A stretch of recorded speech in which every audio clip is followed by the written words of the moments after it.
ചൂട് പിടിച്ച ചോദ്യങ്ങൾ പ്രേക്ഷകൻ പ്രതീക്ഷിക്കുന്നുണ്ട്, ഗബ്രിയുടെ ഉത്തരങ്ങളും പ്രതീക്ഷിക്കുന്നുണ്ട്. അപ്പൊ തുടങ്ങാല്ലേ? ഞാൻ ഇത്രയും പ്ലാൻ ചെയ്തു അല്ലെങ്കിൽ ഇങ്ങനെ ഫേസ് ചെയ്യാമെന്ന് പോകുന്നു, കുറേയേറെ കാൽക്കുലേഷൻസ് ഉണ്ട് അല്ലെ? എവിടെ ഗബ്രിക്ക് പണി പാളിയത്? എനിക്ക് പണി പാളിയിട്ടില്ല. ഇല്ല ഇല്ല, ഇതുവരെ പണി പാളിയിട്ടില്ല. കണ്ണീര് തുടച്ചിട്ട് കുറച്ചുകൂടി വിശ്വസിക്കാൻ തോന്നുന്നു. ഇല്ല. ആ പണി പിന്നെ എങ്ങനെയാ അത്? പണി പാളിയില്ലെങ്കിൽ കാൽക്കുലേഷൻ ശരിയായിരുന്നെങ്കിൽ പുറത്തു വന്നതാണോ? പുറത്തു വന്നത് എന്റെ കാൽക്കുലേഷൻ ആണെങ്കിലോ? അതൊക്കെ ഗോപാലകൃഷ്ണൻ ഒരു നമ്പർ അല്ലേ? പുറത്താവുന്നതും കാൽക്കുലേഷൻ ആയിരുന്നു.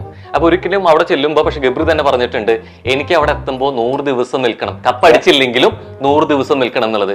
അങ്ങനെ ഒരാൾ 100 ദിവസം പൂർത്തിയാവണേക്കാൾ മുമ്പ് ഇറങ്ങുന്നത് കാൽക്കുലേഷൻ തെറ്റല്ലേ?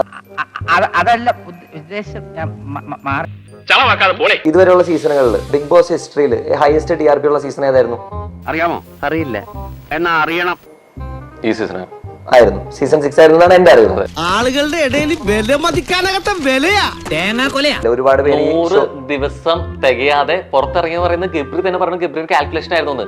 പുറത്തിറങ്ങിയ ഞാനല്ല, നിങ്ങളാണ് പറഞ്ഞത്. അല്ല, അതാണോ ചോദിച്ചപ്പോ അതായിരുന്നു എന്ന് പറഞ്ഞു. കാൽക്കുലേഷൻ ഞാൻ പറഞ്ഞില്ല, ഞാൻ പറഞ്ഞത് ഡെലിബറേറ്റ് ചോയ്സ് ആയിരുന്നു. അല്ല, അത് ഇപ്പൊ മാറ്റി പറഞ്ഞതാ.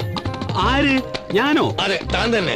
ഞാൻ നിങ്ങൾ ഇപ്പൊ വിഷ്വൽ ചെക്ക് ചെയ്തു. ഞാൻ ആദ്യം ചോദിച്ചു, ചെക്ക് ചെയ്തു. ഒരാളെ തോൽപ്പിക്കാൻ വേണ്ടി ഇങ്ങനെ കല്ല് വെച്ചോണ പറയരുത്. ദിവസം ഒരു കാര്യം ചെയ്യാം, ഒന്നും കിട്ടു വന്നാട്ടെ. എന്തിന്? നമുക്കിപ്പോ തന്നെ പോയി സരസ്വനോട് ചോദിക്കാം. കാൽക്കുലേഷൻ ശരിയായിരുന്നെങ്കിൽ പുറത്തു വന്നതാണോ? പുറത്തു വന്നത് എന്റെ കാൽക്കുലേഷൻ ആണെങ്കിലോ? പറഞ്ഞിട്ടില്ല.